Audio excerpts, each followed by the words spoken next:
আর যে 12টি মাস সবই সম্মানিত, তার মধ্যে আল্লাহ পাক বলছেন সম্মানিত মাস আছে 4টি।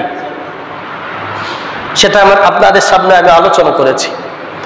এর মধ্যে আরো একটি অন্যতম মাস আপনি আমি সকলেই জানি, সেটি হলো রবিউল আউয়াল মাস। কি মাস? রবিউল আউয়াল মাস। এ মাস সম্মানিত একটি কারণে, কারণ হলো আপনার আমার কিয়ামতের ময়দানে সুপারিশকারী, একান্ত সুপারিশকারী সাইয়্যিদুল মুরসালিন, বিশ্ব নবী, সর্বশ্রেষ্ঠ নবী, এবং যিনি আমাদের নবী। কাদের? এটা আমরা গর্ব করে বলি, এটা কাদের নবী? আমাদের নবী। এটা পৃথিবীর অন্য কোন মানব গোষ্ঠী বলতে, যদিও আল্লাহ পাক সকল মানবতার জন্য রাহমাতাল লিল আলামিন হিসাবে পৃথিবীতে প্রেরণ করছেন মুহাম্মদ সাল্লাল্লাহু আলাইহি ওয়াসাল্লামকে, কিন্তু কেউ গর্ব করে বলতে পারে না তিনি হলো আমাদের নবী। শুধু আমরাই গর্ব করে বলতে বলে আমাদের নবী। সুবহানাল্লাহ, সুবহানাল্লাহ। আমাদের নবী জনাবে মুহাম্মদুর রাসূলুল্লাহ সাল্লাল্লাহু আলাইহি ওয়াসাল্লাম এই পৃথিবীতে আগমন করছিলেন। এটা নিয়ে আমাদের সমাজে কিছু কুসংস্কার বিদআত চালু আছে। অতি আবেগী, অতি উৎসাহী কিছু মুসল্লি, কিছু মুসলমান, কিছু আমার আপনার ইমানি দাবিদার ব্যক্তি ভাই আছেন, রসুলের ভালোবাসার প্রকাশ করার জন্য, দেখানোর জন্য নির্দিষ্ট কিছু দিনে, নির্দিষ্ট কিছু বারে, নির্দিষ্ট মাসে আমরা উদযাপন করি, মিছিল মিটিং করি, সমাবেশ করি। আপনি আমি রাসূল কারীম সাল্লাল্লাহু আলাইহি ওয়াসাল্লামকে ভালোবাসি, ভালোবাসে নাকি? আমাদের চাইতে বেশি ভালোবাসতেন সাহাবায়ে কেরাম, ঠিক কিনা বলেন? তাদের সেই থেকে আমরা বেশি ভালোবাসতে পারবো? কখনোই নয়। কারণ তারা রসুলের সাথেই ছিলেন, রসুলের সাথে ওঠা বসা করেছেন, রসুলের সান্নিধ্যে থেকে এই ইসলামটাকে প্রতিষ্ঠিত করার জন্য সংগ্রাম, যুদ্ধ পরিচালনা করছেন, এবং তাদের দৃষ্টি দিয়ে আমাদের নবী মুহাম্মদ সাল্লাল্লাহু আলাইহি ওয়াসাল্লামকে তারা দেখেছিলেন। অতএব তাদের চাইতে ভালোবাসা পৃথিবীতে, তাদের চাইতে বেশি ভালোবাসতে পারে পৃথিবীতে আর কোনো মানুষ হবে না, এবং নাই, আমরা ভালোবাসতে পারবো না। কিন্তু তারপরেও তারা যেটা করেননি, তারা যেটা অনুমোদন দেননি, কিন্তু আমরা এটাকে বেশি ভালোবাসা দেখাতে যে কিছু বিদআত, কিছু কুসংস্কার আমরা করে ফেলি। এটা নিয়ে আমি আপনাদের সামনে তাত্ত্বিকভাবে বাস্তবিক কিছু কথা, দলিল ভিত্তিক আলোচনা আপনাদের সামনে উপস্থাপন করার চেষ্টা করবো ইনশাআল্লাহ। সম্মানিত মুসল্লিয়ানে কেরাম, মুহাম্মদ সাল্লাল্লাহু আলাইহি ওয়াসাল্লাম তিনি পৃথিবীতে এসেছিলেন, এটা সত্য। এটা কি সত্য? রাসূল কারীম সাল্লাল্লাহু আলাইহি ওয়াসাল্লাম যে বংশে গ্রহণ করছিলেন, সেই বংশ ছিল পৃথিবীর মধ্যে সর্বশ্রেষ্ঠ একটি বংশ, এবং ওই সময়ের অন্যতম শ্রেষ্ঠ বংশ ছিল মুহাম্মদ সাল্লাল্লাহু আলাইহি ওয়াসাল্লামের বংশ, এবং তাদের মর্যাদা ছিল অনেক বেশি। আল্লাহ পাক বলেছেন, আল্লাহু আ'লামু হাইথু ইয়াজআলু রিসালাতা, আমি রিসালাতের দায়িত্ব কাকে দেব, কাকে মনোনীত করব, এটা কার এখতিয়ার? আল্লাহর। অতএব যাকে তাকে রিসালাতের দায়িত্ব, যাকে তাকে নবুয়তের দায়িত্ব আমি আল্লাহ আসমান থেকে দেব না। অতএব এটা মর্যাদাশীল ব্যক্তি, মর্যাদাশীল বংশের কোনো একটি ব্যক্তিকে আমি আল্লাহ আমার পক্ষ থেকে রিসালাতের দায়িত্ব অর্পণ করব। সুবহানাল্লাহ। সম্মানিত মুসল্লিয়ানে কেরাম, আসুন, রাসূল কারীম সাল্লাল্লাহু আলাইহি ওয়াসাল্লামের বংশ, এই কুরাইশ বংশ ছিল ওই সময়ের সবচেয়ে শ্রেষ্ঠ বংশ। কোন বংশ? কুরাইশ বংশ। আর এই কুরাইশ বংশে মুহাম্মদ সাল্লাল্লাহু আলাইহি ওয়াসাল্লাম কি করেন? জন্মগ্রহণ করেন। এবার আসুন আমরা একটু পিছনে যাই, কেন মুহাম্মদ সাল্লাল্লাহু আলাইহি ওয়াসাল্লামকে পৃথিবীতে আগমন করছিলেন, এবং তার আগের প্রেক্ষাপটটা কি ছিল, কি কারণে, কোন সময় মুহাম্মদ সাল্লাল্লাহু আলাইহি ওয়াসাল্লামকে আল্লাহ পাক পৃথিবীতে অবতরণ করিয়েছিলেন, ভূমিষ্ঠ করেছিলেন, পৃথিবীতে পাঠাইছিলেন। আমরা সকলেই জানি সেই যুগটিকে বলা হয় আইয়ামে জাহিলিয়া। কি বলা হয়? আইয়ামে জাহিলিয়া। কেমন ছিল আপনি আমি সকলেই জানি। আইয়ামে জাহিলিয়াত সম্পর্কে আপনি আমি মোটামুটি জানি, আমাদের একটি ধারণা আছে, আমরা শুনেছি। তবে আমি সংক্ষিপ্ত আইয়ামে জাহিলিয়াত সম্পর্কে আপনাদের সামনে একটু বলবো যে রাসূল করিম সাল্লাল্লাহু আলাইহি ওয়াসাল্লাম আসার পূর্বের কি অবস্থা ছিল।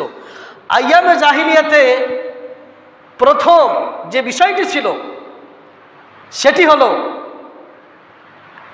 গোত্রীয়ভাবে দ্বন্দ্ব, যুদ্ধ বিধ্বস্ত করত একটি দল আরেকটি দল, একটি গোত্র আরেকটি গোত্রের উপরে আক্রমণাত্মক ছোট ছোট বিষয় নিয়ে, ছোট ছোট ঘটনা কেন্দ্রিক কিছু বিষয় নিয়ে তারা দুই দলে বিভক্ত হতো এবং যুদ্ধ বিগ্রহ সার্বক্ষণিকভাবে এই জাহিলিয়াতের যুগে এটা চলমান ছিল।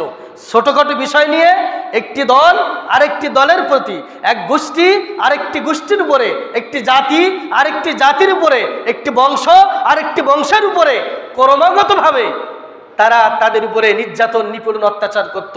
অর্থাৎ মানুষের প্রতি যে সম্মান, শ্রদ্ধা, ভালোবাসা, মানবাধিকারমূলক পৃথিবীতে মানুষ সৃষ্টির উদ্দেশ্য হলো মানুষের কল্যাণ করা, সেই কথা, সেই মেসেজ, সেই কাজ সেই যুগে, এই জাহিলিয়াতের যুগে এই মানুষের কল্যাণ, মানুষকে সম্মান করা, এটা জাহিলি যুগে ছিল না।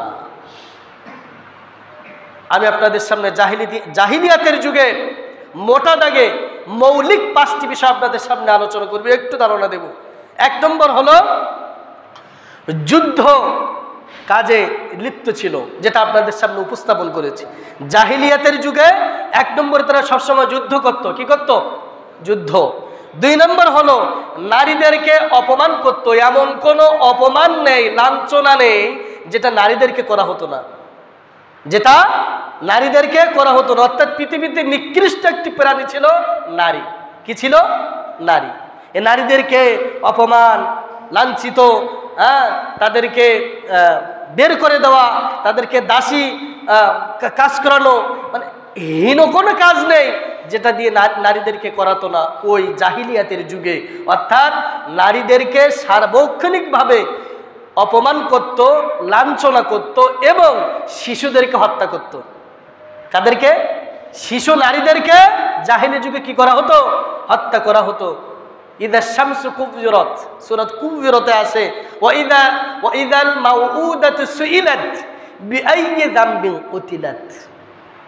আল্লাহ পাক বলছেন ওয়া ইদাল মাউউদাতু সুইলাত, তাদেরকে জিজ্ঞাসা করা হবে, তাদেরকে জিজ্ঞাসা করা হবে বিআইয়ি যামবিন কুতিলাত, কেন তোমরা এই শিশুদেরকে হত্যা করেছো, কেন তোমরা এই জীবতে শিশুদেরকে হত্যা করেছো। অতএব জাহিলিয়াতের যুগে নারীদেরকে অপমান, অপদস্থ করত, এমন কোনো অপমান নেই পৃথিবীতে যেটা জাহিলি যুগে নারীদেরকে করতো না। পাশাপাশি শিশু নারীদেরকে তারা কি করত? হত্যা করত। 3 নাম্বার, এতিমের সম্পদ ভক্ষণ করত। কিসের সম্পদ? এতিমের সম্পদ। শাসক ছিল কিন্তু তারা শোষণে পরিণত ছিল।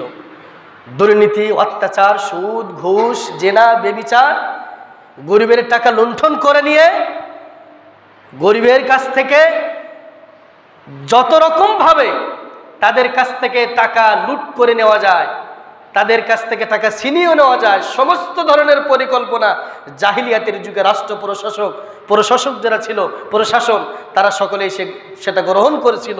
এতিমের সম্পদ তো ভক্ষণ করতই, পাশাপাশি নাগরিকদের কোনো অধিকার জাহিলিয়াতের যুগে ছিল না। নাগরিকদের কোনো সুযোগ সুবিধা জাহিলিয়াতের যুগে ছিল না। যারা ধনী সমস্ত সুবিধা তাদেরকে দেওয়া হতো, যারা গরিব, অসহায়, দুস্থ, এতিম, তাদের কোনো অধিকার ওই সমাজে, ওই রাষ্ট্রে জাহিলিয়াতের যুগে ছিল না এবং দিত না। 4 নাম্বার, ডাকাতি পেশা চালু করে দেওয়া। ডাকাতি করা। কি করা? ডাকাতি, দুর্নীতি করা। মানুষের কাছ থেকে টাকা লুটিয়ে নেওয়ার জন্য, সব কিছু করার জন্য তারা সর্বশেষ ডাকাতি প্রথা চালু করে দিয়েছিল। মানে প্রকাশ্য মানুষ ডাকাতি করে গোপনে, কিন্তু ওই সময় ডাকাত ছিল প্রকাশ্য। যে যার সামনে জায়গা পেত তাকে হত্যা করে তার কাছে যা থাকতো সবগুলো কি করতো, ছিনিয়ে নিত। অর্থাৎ মানুষের অধিকার, ব্যক্তিত্ব, তার মর্যাদা, তার সম্মান বলতে সেই সমাজে কোনো কিছুই ছিল না। জোর যার, মুল্লুক তার, ক্ষমতা যার, রায় তার। ছিল না 15 বছর? জাহিলিয়াতের যুগে এটাই ছিল। এই 15 বছর এটাই ছিল। আমি যেটা চেয়েছি সেটাই আইন, আমার বিরুদ্ধে যে যাবে সেটা আইন নয়। এটা ছিল না বলেন? আর এটাই হলো জাহিলিয়াতের নীতি। আমি যেটা বলবো সেটাই হবে। এটাই হলো জাহিলিয়াতের শাসক গোষ্ঠী এই মানুষের উপরে নির্যাতন, নিপীড়ন, অত্যাচার, স্টিম রুলার চালিয়েছিল। 5 নম্বর হলো শিরক করত। কি করত? শিরক। তাওহীদ, একত্ববাদকে অবিশ্বাস করত তারা, আল্লাহকে অবিশ্বাস করত তারা, এবং তাওহীদ রুবুবিয়্যাত সম্পর্কে তাদেরকে কোনো জ্ঞান তাদেরকে দেওয়া হতো না। আল্লাহর ইবাদত, দাসত্ব করার মতন সুযোগ সুবিধা জাহিলিয়াতের যুগে ছিল না। অর্থাৎ মূর্তি পূজা, দেবদেবীর পূজা, যত রকমের শিরক আছে জাহিলিয়াতের যুগে সেটা চালু ছিল। তাহলে মোটা দাগে আপনাদের সামনে আমি জাহিলিয়াত সম্পর্কে 5টি বিষয় আলাপ করেছি। 1, জাহিলিয়াতের যুগে যুদ্ধ বিদ্রোহ করত, নারীদেরকে অপমান করত, শিশুদেরকে হত্যা করত। এরপরে এতিম, অসহায়, দুস্থ, গরিবদের টাকা আত্মসাৎ করত, ডাকাতি করত মানুষ। 5 নম্বরে হলো শিরক করত। অর্থাৎ তাওহীদ বিশ্বাসী ছিল না, তারা ছিল তাগুত বিশ্বাসী, শিরকের প্রতি তারা আসক্ত ছিল। এটা হলো মোটা দাগে জাহিলিয়াতের 5টি বৈশিষ্ট্য। এবং জাহিলিয়াতের আরেকটি বৈশিষ্ট্য ছিল বিয়ে। হ্যাঁ, জাহিলিয়াতের যুগে বিয়ে ছিল 4টি। 1 নম্বরে জাহিলিয়াতের বিয়ে ছিল আমাদের সমাজে যেভাবে বিয়ে হয়, ছেলে পক্ষ মেয়ে পক্ষকে পায়গাম পাঠাবে, তারা তাদের পছন্দ মতো সেই পায়গাম গ্রহণ করে মোহরানার ভিত্তিতে বিয়ে সম্পাদন হয়। এটা আমাদের মুসলিম রীতিনীতি, ঠিক কিনা বলেন? এটা জাহিলিয়াতের যুগে চালু ছিল। আরেকটি জাহিলিয়াতের যুগে বিয়ে চালু ছিল বিবাহিত নারীদেরকে তার স্বামী, খুব খেয়াল করে, জাহিলিয়াতের যুগে বিবাহিত নারীকে তার স্বামী কিছুদিন সহবাস করার পরে, পাক পবিত্র সাফ হওয়ার পরে তার স্বামী তাকে বলতো তুমি চলে যাও, যে অন্য পুরুষের লজ্জা স্থানের হেফাজত করো। নিজের স্ত্রীকে পাঠিয়ে দিত অন্য পুরুষের কাছে। অন্য পুরুষের কাছে পাঠানোর পরে যতক্ষণ না পর্যন্ত ওই নারী, ওই মহিলা, ওই তার স্ত্রী গর্ভবতী না হয়, ততক্ষণ পর্যন্ত ওই স্বামী ওই স্ত্রীকে আর গ্রহণ করতো না। 2 নম্বর নীতি ছিল এটা, যে নিজের স্ত্রীকে তারা পরপুরুষের হাতে দিয়ে দিত। দেওয়ার পরে সেই স্ত্রী যতদিন পর্যন্ত গর্ভবতী না হবে ততদিন পর্যন্ত ওই স্ত্রীকে জাহিলিয়াতের যুগে ওই স্বামী গ্রহণ করতো না। তিনি বুঝতেন যে না গর্ভবতী হয়েছে, এরপরে ওই স্বামীর যদি মনে হতো তাহলে তিনি গ্রহণ করতেন, আর তার যদি ইচ্ছা হতো যে না আমি স্ত্রীকে নেব না, তাহলে ওটাই শেষ। ওটাই কি শেষ। অর্থাৎ নারীদের কিভাবে অপমান করা যায় সেই প্রথা চালু ছিল। 3 নম্বর বিবাহ ছিল 10 জন বা 10 জনের কম পুরুষ একজন নারীকে ব্যভিচার করবে। কয়জন নারীকে? একজন নারীকে 10 জন অথবা 10 জনের কম পুরুষ একজন নারীকে ব্যভিচার করবে। ব্যভিচার করার পরে তার পেটে যে সন্তান আসবে, এই সন্তান আসার পরে তখন ওই যে 10 জন বা ওই 8 জন যে তাকে ব্যভিচার করেছে তাদেরকে ডাকা হবে। ডাকার পরে ওই নারী যাকে ওই সন্তানের বাবা হিসাবে স্বীকৃতি দেবে, ওই ব্যক্তিকে স্বীকৃতি নিতে হবে। এটা জাহিলিয়াতের যুগে চালু ছিল। 3 নম্বর বিয়ে। বুঝতে পারছেন? অর্থাৎ একটা নারীকে 10 জন ব্যভিচার করত, করার পরে তার পেটে বাচ্চা যেত, বাচ্চা যাওয়ার পরে ওই 10 জনকে ডাকা হতো, এবং বিধান ছিল যে ওই 10 জনকে আসতে হবে। আসার পর ওই নারী যাকে ইচ্ছা তাকে বাপ ঘোষণা করত, তাকে সেই ছেলে বা মেয়ের দায়িত্ব নেওয়া হতো। 4 নম্বরে ছিল, এটা আবার ভারতে চালু আছে। এই 3 নম্বর নীতিটা ভারত উপমহাদেশে চালু আছে। 4 নম্বর বিয়ে প্রথা ছিল বা নারীদেরকে তারা ভোগ করত পতিতা। অর্থাৎ তাদের বাসার সামনে একটি পতাকা ছিল, পতাকা থাকতো, মানুষ বুঝতে পারছো যে এখানে একটা নারী আছে, তাকে যে মন চাইতো সে তাকে ভোগ করত। 4 নাম্বার, যে মন চাইতো সে ওই নারীকে ভোগ করত। করার পরে তার পেটে যে বাচ্চা যেত, বাচ্চা যাওয়ার পরে সে গর্ভধারণ করার পরে একজন বিশেষজ্ঞ ব্যক্তিকে ডাকা হতো। ডাকার পরে ওই বিজ্ঞ ব্যক্তি যতজন ওকে বেবিচার করেছে, যে কোনো একজন ব্যক্তিকে ওই বিজ্ঞ ব্যক্তি বলবে তুমি এই সন্তানের দায়িত্ব নিয়ে নাও, তখন এই সন্তানের দায়িত্ব নিবে। অতএব জাহিলি যুগে নারীদেরকে এইভাবে চার ধরনের তাদেরকে হেনস্থা এবং বিবাহ করার রীতিনীতি জাহিলিয়াতের যুগে চালু ছিল। অতএব জাহিলিয়াতের যুগটাকে বলা হয় অন্ধকার যুগ। বলি না আমরা জাহিলিয়াতের যুগটাকে কি বলি? অন্ধকার যুগ। এমন একটি সময় যখন ঈসা আলাইহিসসালাতু ওয়াসসালামকে আকাশে উঠালেন, উঠানোর পর থেকে 500 থেকে 600 বছর পৃথিবীতে আর কোনো নবী রাসূল ছিল না। কয়শো বছর? ঈসা আলাইহিসসালাতু ওয়াসসালামকে আকাশে উঠানোর পরে সেখান থেকে মুহাম্মদ সাল্লাল্লাহু আলাইহি ওয়াসাল্লাম পর্যন্ত এই মাঝখানের সময় 500 থেকে 600 বছর পর্যন্ত পৃথিবীতে আর কোনো বার্তাবাহক নবী রাসূল আসেননি, আল্লাহ পাক পাঠাননি।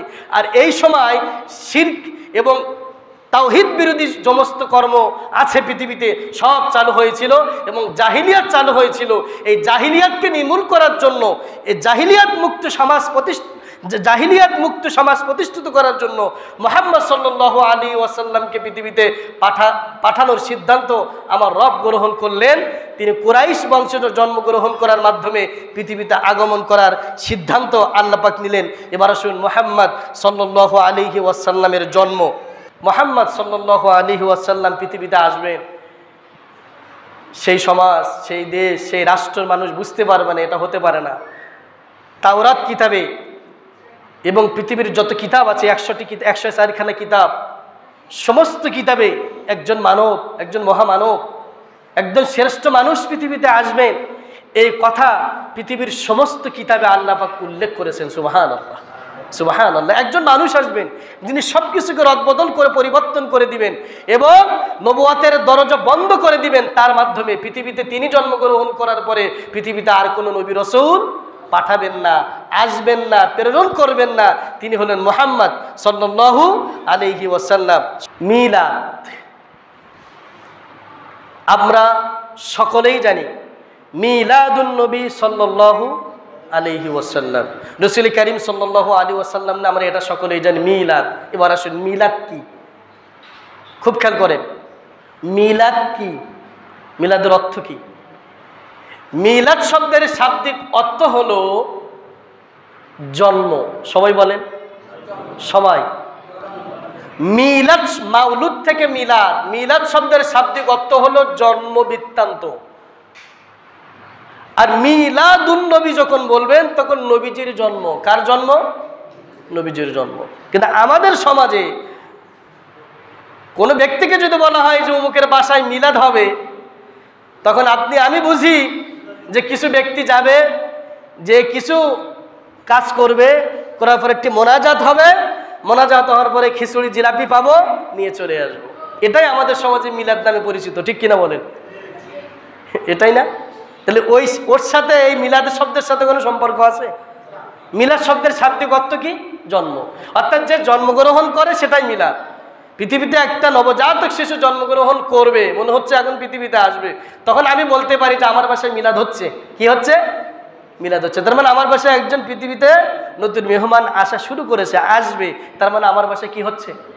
মিলাদ হচ্ছে। কিন্তু আমরা আমাদের সমাজে মিলাদটাকে সম্পূর্ণ বিপরীতভাবে পালন করি।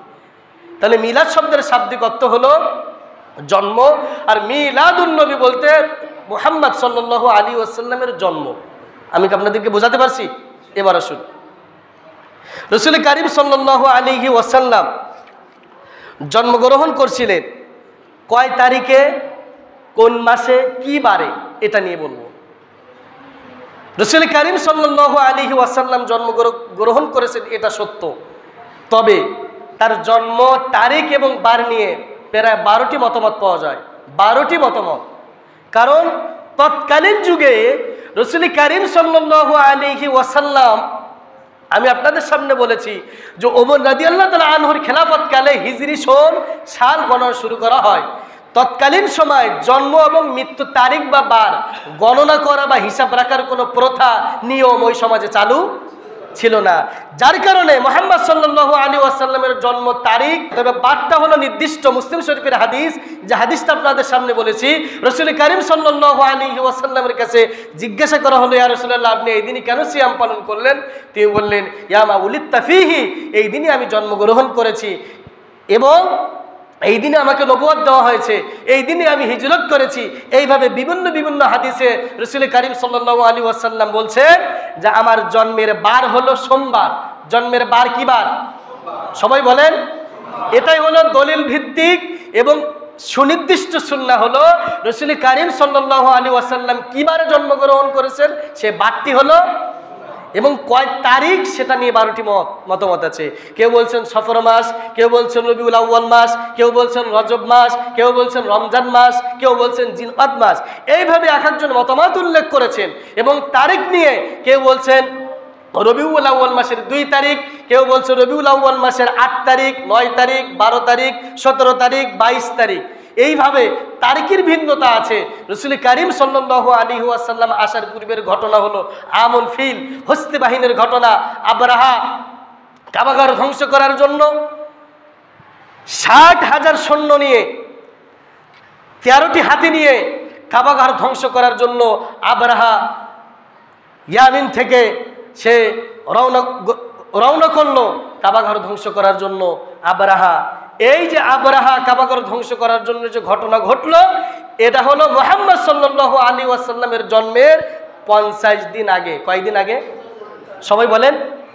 হস্তি বাহিনী, সূরা ফিল, আলাম তারা কাইফা ফাআলা রাব্বুকা বিআসহাবিল ফিল, এই প্রেক্ষাপট নিয়ে সূরা ফিল নাজিল হলো যে আবরাহা কাবাঘর ধ্বংস করার জন্য গেল 60,000 সৈন্য নিয়ে এবং 12 থেকে 13টি হাতি নিয়ে।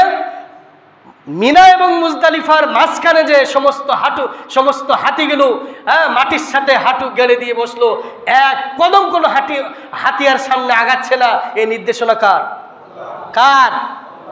মিনা এবং মুজদালিফার মাঝখানে যে আবরাহার সমস্ত হাতিগুলো হাঁটু গেড়ে দিয়ে জমিনে লুটিয়ে পড়লো, সামনের দিকে আগায় না, পাছায় বাড়ি দেওয়া শুরু করেছে, হাতি যায় না। হাতিকে অন্যদিকে ঘুরিয়ে যখন অন্যদিকে যেতে বলে, কাবাকে সামনে বাদ দিয়ে যখন অন্যদিকে যেতে বলে, হাতি যাওয়া শুরু করে।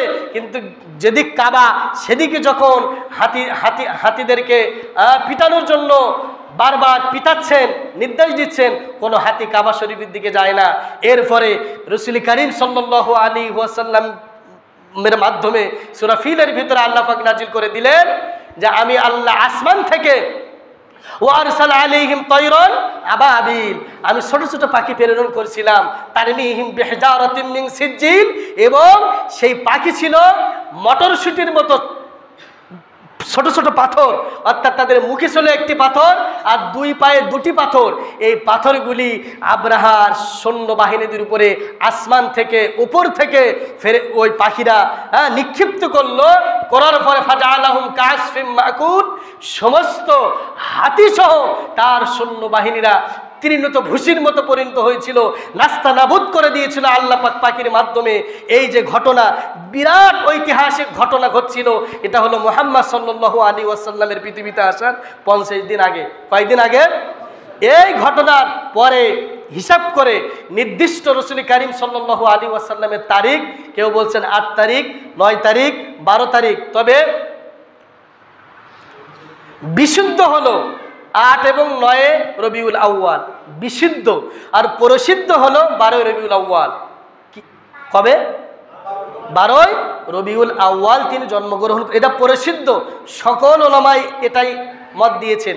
তবে বিশুদ্ধর দিক থেকে ওই হাতির ঘটনা, হস্তি বাহিনীর ঘটনা থেকে 8 এবং 9 আর রাহিকুল মাকতুম, এখানে 9 তারিখকে তিনি বেশি প্রাধান্য দিয়েছেন যে মুহাম্মদ সাল্লাল্লাহু আলাইহি ওয়াসাল্লাম 9 রবিউল আউয়াল পৃথিবীতে আগমন করেছিলেন।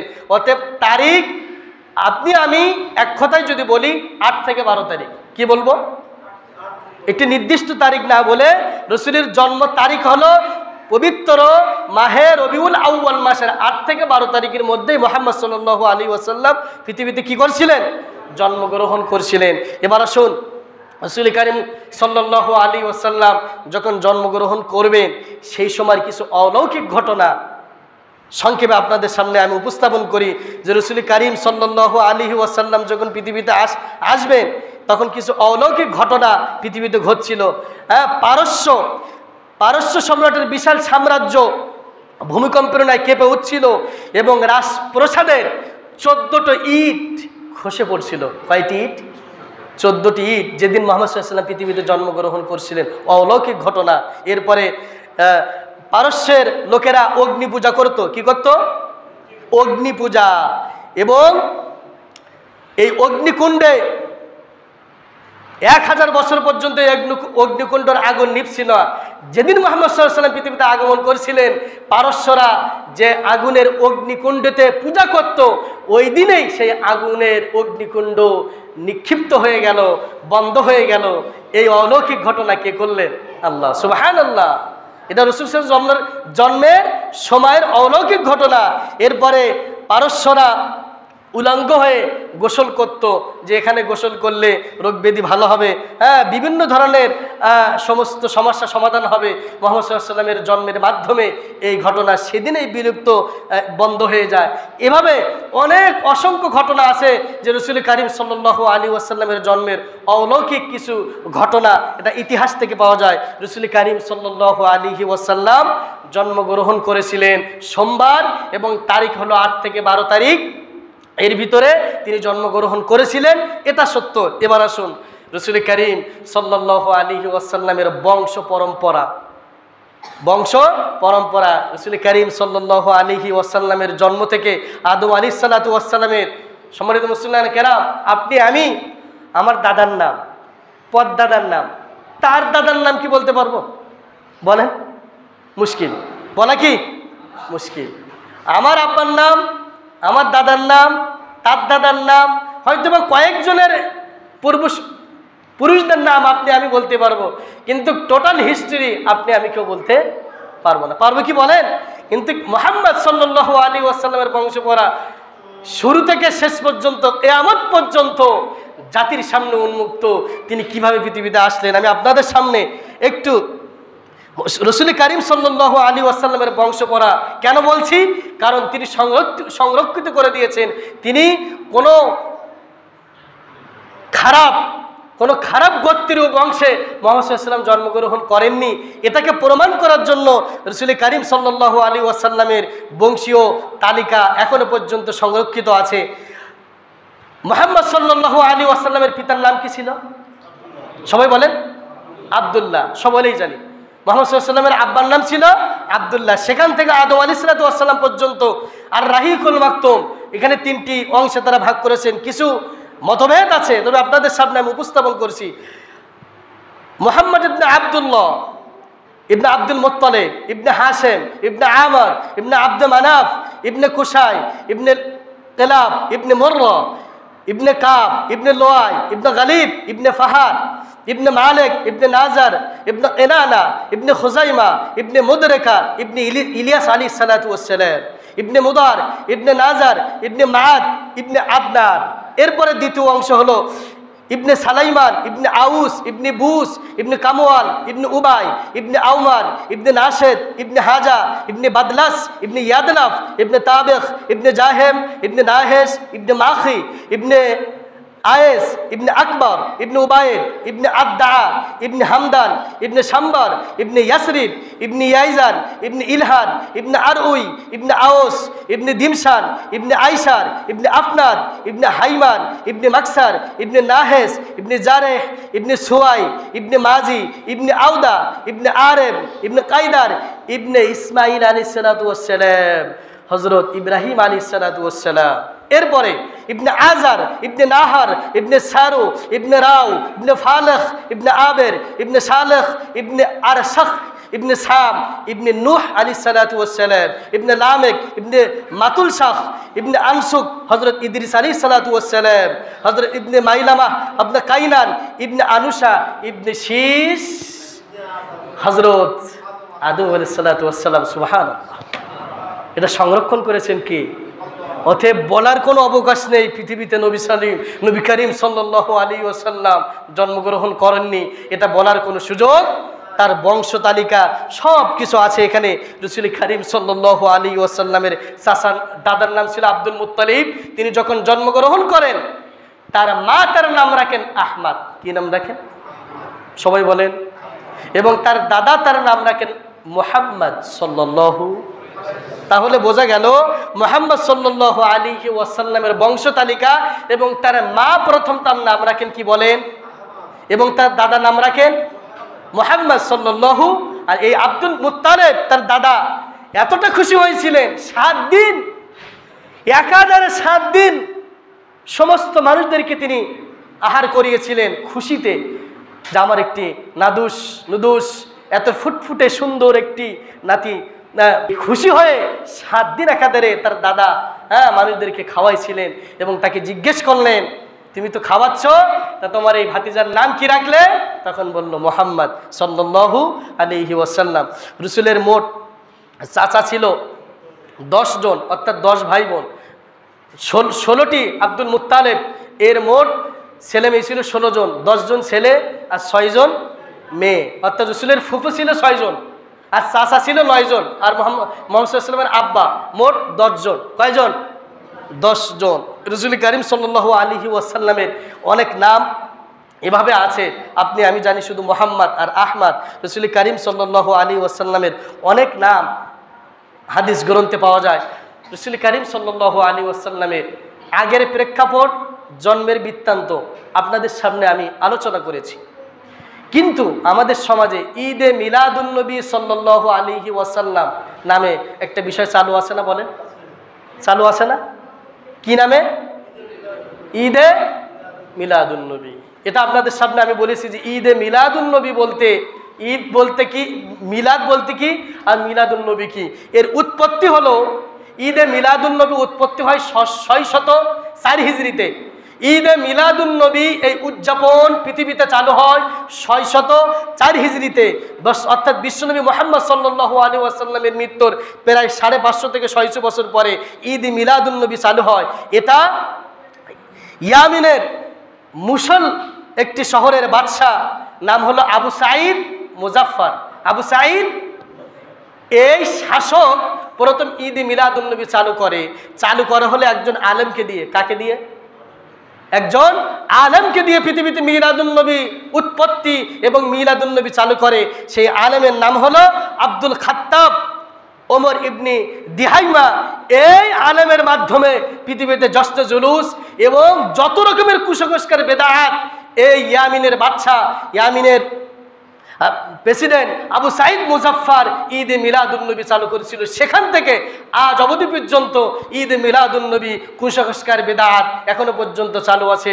রাসূলের মূল জন্ম বৃত্তান্ত থেকে শিক্ষা নেওয়ার কোনো খোঁজ খবর নেই, অথচ তারা মিলাদুন নবী এই বছরে একটা দিন তারা ঈদ উদযাপন করে। এটা ঠিক নয়। রাসূলকে আমরা ভালোবাসি। রাসূল কারীম সাল্লাল্লাহু আলাইহি ওয়াসাল্লামের একটি দিন, একটি মাস আলোচনা করে শেষ করা যাবে না। এটা 12 মাস করা দরকার।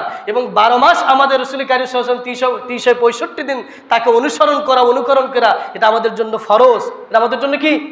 কিন্তু নির্দিষ্ট একটি দিনে মিছিল মিটিং করে, তাজিয়া করে, জশ্ন জুলুস করে, খাও দাও, ফুর্তি করো, লাইটিং করো, এই বিধান ইসলামে চালু নেই। এটা চালু হয় ইয়ামিনের বাদশা থেকে এবং একজন ধর্মীয় আলেমের মাধ্যমে। এটাকে জোরপূর্বকভাবে রাষ্ট্রভাবে এটা চালু করানো হয়। যে চালু করেছিল তার নাম আবু সাঈদ মুজাফফর, এবং যে হুজুর, যে আলেম এইটা সমাজে চালু করেছিল তাকে দিয়ে প্রতিষ্ঠিত করেছিল। কারণ কোনো বেদাত চালু করতে হলে সাধারণ মানুষ পারবে না। আমার মতো লেবাস, পোশাক, টুপিওয়ালা, দাড়ি পড়া হুজুর ছাড়া, ইসলামের বিপক্ষে ভুল ব্যাখ্যা করে সমাজে চালু করা আমি ছাড়া আপনারা কেউ পারবেন না। ঠিক কিনা বলেন? এ দোষ আমাদের। এটা আমি আগে আপনাদের সামনে কয়েকবার বলেছি। এটা আমার নীতি। আমি আগে আমাদের দোষটা মেনে নিই। বিশেষ করে এ দোষটা আমাদের দোষ। এজন্য আবু সাঈদ মুজাফফর একজন হুজুরকে দিয়ে ঈদ মিলাদুন নবী কি করে দিল? চলে আমাদের মতো একজন হুজুরকে দিয়ে। আল্লাহ পাক আমাদের সকলকে রাসূল কারীম সাল্লাল্লাহু আলাইহি ওয়াসাল্লামের জন্মগ্রহণ করেছেন, এটা আপনার ঈমান এনেছি, বিশ্বাস স্থাপন করেছি। আজকে আপনাদের সামনে রাসূল কারীম সাল্লাল্লাহু আলাইহি ওয়াসাল্লামের আগমনের আগের ঘটনা, হস্তে বাহিনীর ঘটনা এবং জাহিলিয়াতের মৌলিক 5টি কথা আপনাদের সামনে উপস্থাপন করেছি। জাহিলিয়াতের বিয়ে সম্পর্কে কিছু কথা বলেছি এবং রাসূল কারীম সাল্লাল্লাহু আলাইহি ওয়াসাল্লাম কি বারে জন্মগ্রহণ করেছিলেন? সোমবার, তারিখ রবিউল আউয়াল মাসের 8 থেকে 12 তারিখ। এ নিয়ে আপনাদের সামনে আজকে আলোচনা হলো। আগামী সপ্তাহে, এর পরের কিছু ঘটনা নিয়ে আপনাদের সামনে আলোচনা করবো। আল্লাহ পাক আমাদের সকলকে ইসলামের সঠিক বুঝ, সঠিক ইতিহাস জেনে বুঝে আমল করা তৌফিক দান করে সকলে বলেন আল্লাহুম্মা আমিন। আসসালামু আলাইকুম ওয়া রাহমাতুল্লাহ।